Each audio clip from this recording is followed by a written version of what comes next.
Let me tell you something most men completely misunderstand. When a woman tells you her problems, it's not random, it's not accidental, and it's definitely not meaningless. In fact, it might be one of the most important psychological moments in your entire interaction with her. And most men fail it. Badly. Now here's the twist. When she opens up to you about her stress, her drama, her anxiety, her struggles, it doesn't automatically mean she wants you to fix it. It doesn't even mean she wants advice. Sometimes, it means she wants to see if you can stay calm while she's not. Stay with me, because this is where Stoicism changes everything.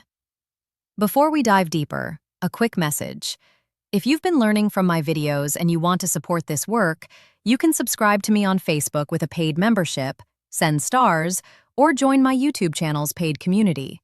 Your support helps me create more powerful content for you, and I truly appreciate every bit of it. All right, now let's continue. Let's start with something simple.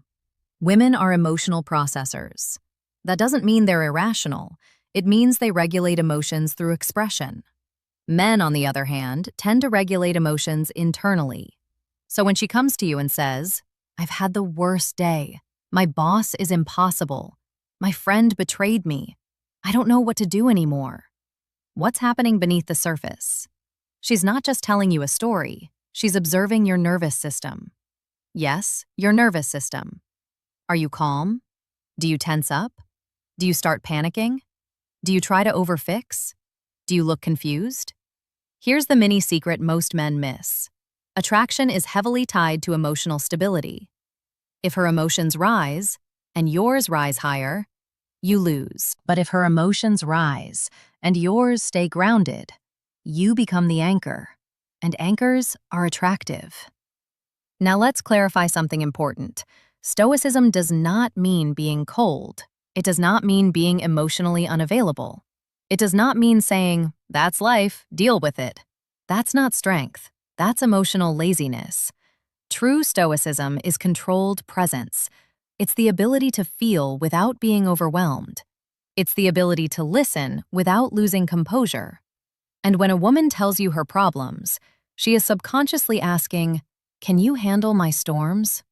Because if you can't handle her stress during dating, how will you handle real-life pressure later? See how deep this goes? Here's mistake number one men make. They immediately go into solution mode. She says, "I'm so stressed about work." And he responds, "Well, why don't you just quit? Talk to HR. You should have done this. You're overthinking." And just like that, the emotional connection drops. Because she didn't ask for a project manager. She asked for emotional containment. Let me say that again. Containment. When she shares her problems, she is seeing whether you can emotionally hold space without collapsing into anxiety or control. And this is where Stoicism becomes powerful. Not reactive, not dismissive, not dramatic. Just steady. But here's where it gets even more interesting.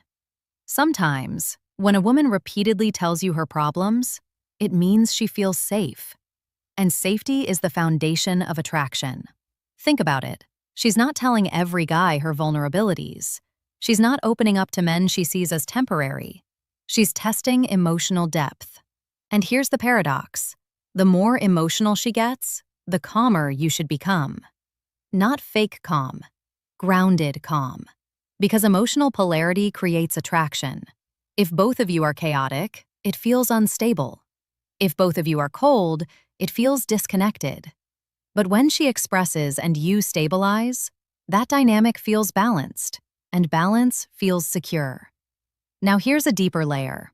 Sometimes when she tells you her problems, she's not testing your advice. She's testing your leadership. Not dominance, not control. Leadership. Do you emotionally lead the moment? Or do you get pulled into her emotional current? Imagine this scenario. She's upset. Her voice is tense. You respond slowly. You look at her and say, "That sounds frustrating. I can see why that would bother you." Simple, calm. No overreaction, no panic, no emotional hijacking. Do you know what that does? It regulates her nervous system. Psychologically, human beings co-regulate. If you remain steady, she will gradually mirror that steadiness, and unconsciously, she will associate you with safety, and safety builds attachment. But here's the dangerous part. If you become her emotional sponge, if you absorb every problem, if you become her therapist, attraction can die. This is subtle. There's a difference between being emotionally strong and being emotionally available without boundaries. If every conversation becomes her unloading trauma and you lose your center, she stops seeing you as a strong masculine presence. She starts seeing you as emotional support. And emotional support without polarity becomes friendship. So what's the balance? Listen, validate, but don't drown. You are not there to rescue her life. You are there to remain stable while she navigates it. Let me give you a powerful shift. Instead of thinking, she's complaining again, think, she's revealing where she feels unstable. That's data. And how you respond to that data determines how she categorizes you: weak, neutral, or strong. And strength in this context is not loud. It's quiet. It's composed. It's controlled. Stoicism in dating is not about suppressing emotion. It's about mastering your reaction to hers. Now I want to challenge you. The next time a woman tells you her problems, notice your body. Do you tense up? Do you rush to fix? Do you interrupt? Do you mentally check out? Or do you breathe? Do you listen? Do you respond slowly? Because slow responses signal control, and control signals power. There's another layer most men don't see. Sometimes when she tells you her problems, she's measuring your emotional endurance. Can you handle repetition? Can you handle mood swings? Can you handle uncertainty? Life with a partner isn't just romance. It's stress, bills, family, conflict, pressure. If you get overwhelmed during small issues, you subconsciously communicate, "I'm not equipped for bigger storms," and attraction fades quietly. Not dramatically, quietly. Now let's talk about something controversial. Sometimes she already knows the solution. She just wants emotional resonance. Women often process decisions by speaking them out loud. When you jump in with solutions too quickly, you interrupt her processing. That creates subtle resistance. Instead, try this approach. Ask, "What do you think you should do?" This keeps leadership in her hands, while you remain the stable presence beside her. That's powerful. And here's the deeper psychology. Emotional stability is rare. In modern dating culture, especially in places like the US, UK, and Canada, emotional chaos is normalized. Drama is common. Overreaction is common. Anxiety is common. So when you are calm, you stand out. Not because you're loud, but because you're different. And difference creates intrigue. But I need to clarify something very important. If she only talks to you when she has problems, if there's no joy, no curiosity, no mutual investment, then this is not attraction. This is emotional convenience. And Stoicism also means knowing when to detach. Strength is not tolerating endless emotional dumping. Strength is knowing your value. So if she shares problems and invests in you, that's connection. If she shares problems but never invests back, that's imbalance. And imbalance kills polarity. Let's go even deeper. When a woman trusts you with her struggles, she's revealing vulnerability. And vulnerability is high risk. If you mock it, dismiss it, or weaponize it later, you destroy trust permanently. A stoic man protects what is entrusted to him. He doesn't gossip. He doesn't belittle. He doesn't react emotionally just to feel powerful.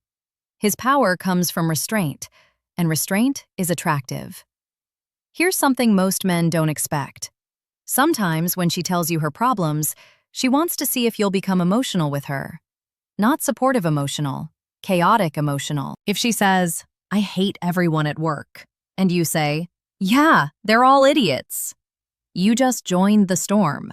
You didn't calm it. And once the emotion passes, she will remember that you amplified negativity, not that you stabilized it. And attraction is tied to memory. People are drawn to how you make them feel after the emotion settles.